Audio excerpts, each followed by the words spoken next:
teologia é pura enganação, ela é frequentemente chamada de a rainha das ciências. Mas para alguns dos maiores pensadores da história, ela não passa de um castelo de cartas construído sobre o vazio. Richard Dawkins, por exemplo, a definiu como uma disciplina sem objeto de estudo. Hoje nós vamos mergulhar fundo em alguns dos argumentos que sustentam essa visão crítica. Vamos analisar por que o pensamento ateísta, tanto moderno quanto clássico, argumenta que a teologia não é apenas um erro, mas uma forma sofisticada de enganação. Será que é possível estudar nada por milênios e chamar isso de ciência? A pergunta é forte, mas ela nos leva direto ao centro do debate. Vamos juntos explorar esses argumentos e ver se eles se sustentam.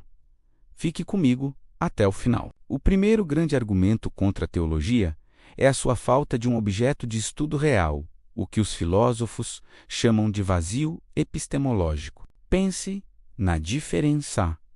A biologia estuda algo, a vida algo que podemos observar, tocar, analisar. A astronomia estuda os corpos celestes, que podemos ver com telescópios, e a teologia, ela estuda Deus. Mas onde estão as evidências verificáveis da existência desse objeto? É aqui que a crítica de Richard Dawkins se torna cortante. Ele argumenta que a teologia finge ter um corpo de conhecimento, acumulado ao longo dos séculos, mas que esse conhecimento não se baseia em nada que possa ser testado ou provado empiricamente. Ele uma vez perguntou: o que a teologia alguma vez contribuiu para o conhecimento humano? O ponto dele é que, enquanto a ciência se ajusta aos fatos e às novas descobertas, a teologia parece fazer o contrário.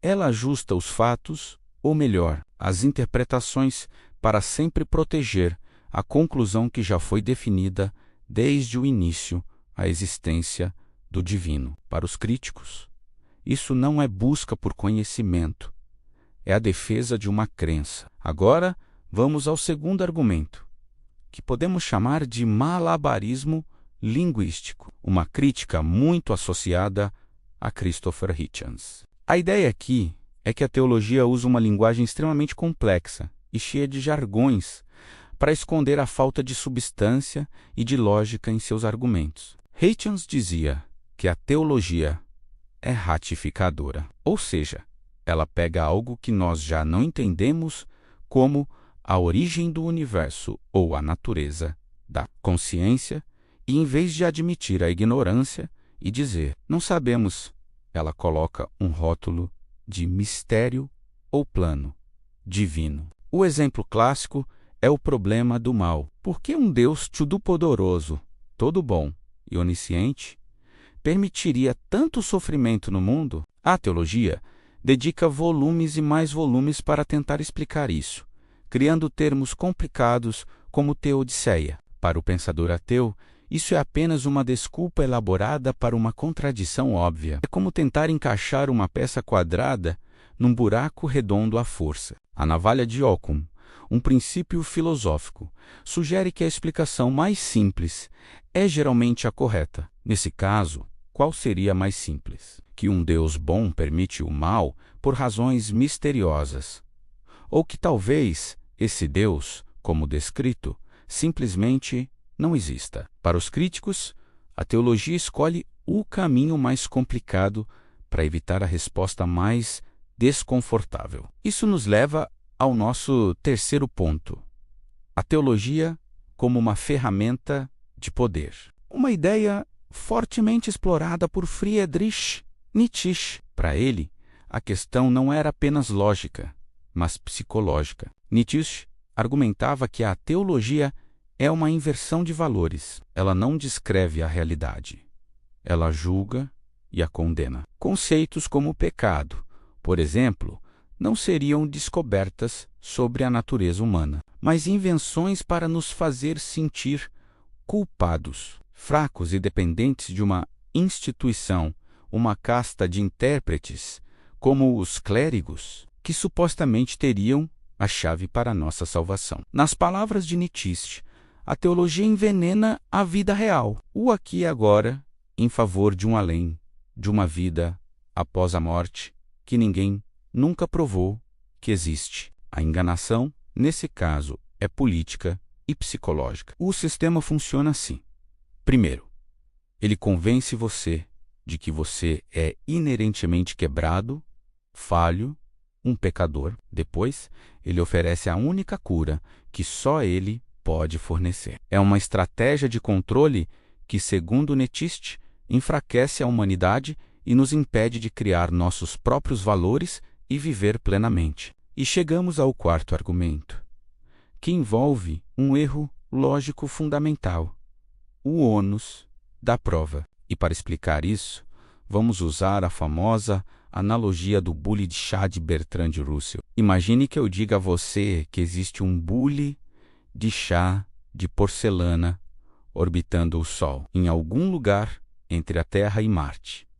Mas esse bule é tão pequeno que nenhum dos nossos telescópios consegue detectá-lo. Agora, eu peço que você acredite na existência desse bule. Se você duvidar, eu digo, então prove que ele não está lá. Parece absurdo, certo?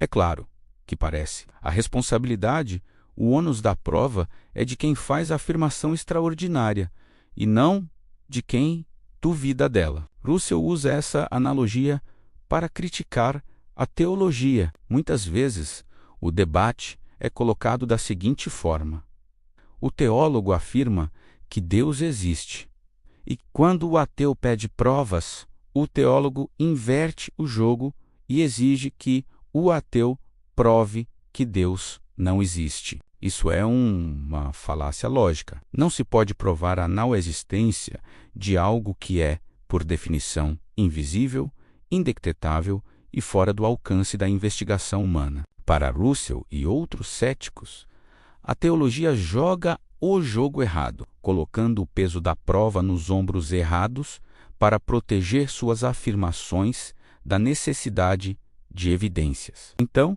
vamos juntar todas as peças e desconstruir esse castelo. Se somarmos todos esses argumentos, a visão crítica que se forma é a seguinte: a teologia estuda um objeto que não pode ser provado, o vazio epistemológico. Usa uma linguagem complexa para disfarçar a falta de respostas, o malabarismo linguístico. Funciona como um mecanismo de controle psicológico e social, a ferramenta de poder de Nietzsche, e inverte a lógica da prova para se proteger do escrutínio. O bule de Russell. Para os críticos, a teologia seria então a arte de explicar o que não existe, através de métodos que não funcionam, para pessoas que não podem questionar.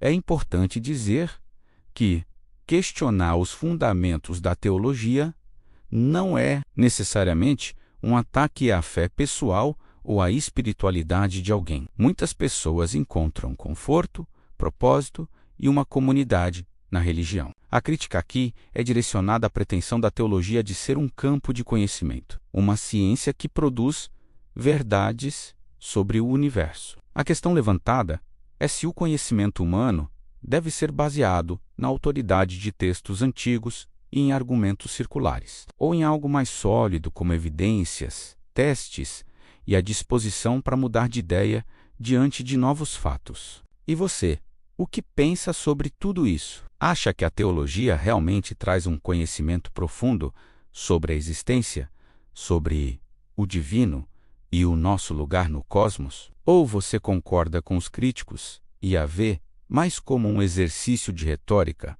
uma construção humana elaborada?